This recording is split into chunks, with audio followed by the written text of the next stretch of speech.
you're going to hear the longer he plays, and if in fact they win another championship, the calling for LeBron James to be considered the greatest player of all time. Look, I think LeBron James has mostly been mischaracterized by so many in the media that, frankly, don't have a great depth of actual basketball knowledge. LeBron is tremendous. And everything's kind of graded on a scale in life, right? He's a very good passer. I've heard people say he was a top 20 passer of all time. Like, no, he's not. He's like, you think he's Steve Nash? You think he's John Stockton? You think he's Mark Jackson? You think he's even Larry Bird or Magic Johnson? Like, no. But for 6'8", 250 pounds, he's a very good passer for that size. He can guard all 5 positions. He can play offensively 4 of the, or maybe 5 positions. And what he does defensively is what mostly nullifies the strength of the Golden State Warriors, in that they constantly try and find mismatches. In other words, putting their guards to be guarded against the big men. I mean, that's Draymond Green's ability to guard 4 positions, 5 positions is what separates Draymond Green. LeBron James does all that, only he's a far better overall player, right? But the interesting thing about LeBron, and what to me disqualifies him from the greatest of all time discussion, is that end of game scenario, or the big shot by Kyrie Irving in Game 7 of the NBA Finals. It's not to take away from Kyrie, because as I told everybody who listens to the show, you know, before the NBA playoffs last year, I said, look, at the end of the NBA playoffs, I think the Cavs are going to win, and I think the guy who will most elevate his stock is going to be Kyrie Irving.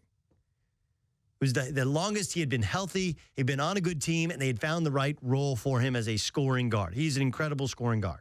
And you do give some credit to LeBron for wanting his teammates to succeed, for allowing a teammate to flourish and have the type of faith in somebody else to carry a team. Like, I like all of that.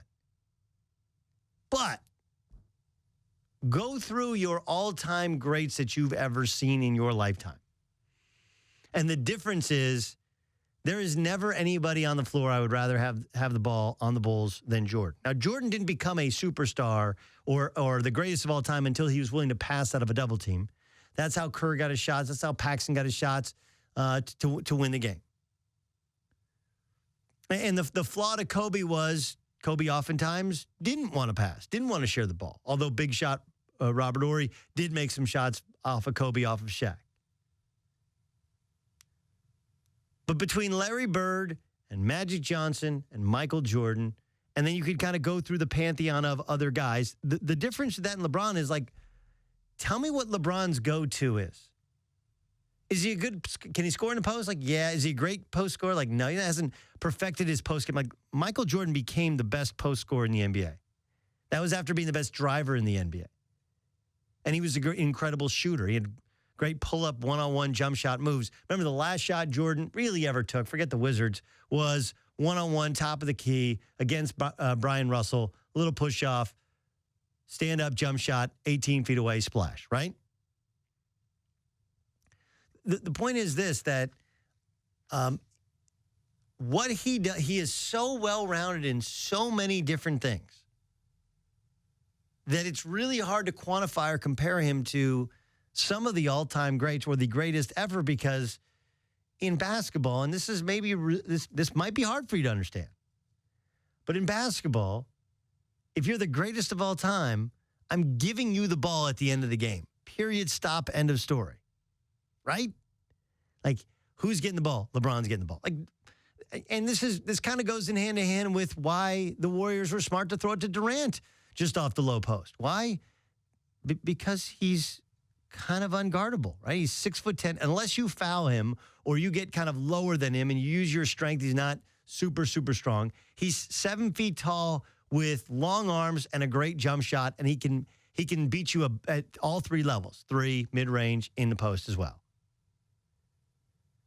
So I don't think anything the Warriors did signified any passing of the torch, nor do I think there was any torch passed in Cleveland. I think all it did was feed the thought, and I don't think LeBron's a choker. Like, anybody's like, well, he chokes. Like, no. I don't think that's what he does all that well. And it's really hard for me to go like, yeah, he's the greatest I've ever seen. okay, so he got the ball and then he went and got a bucket whenever you like, no, that's not really his game.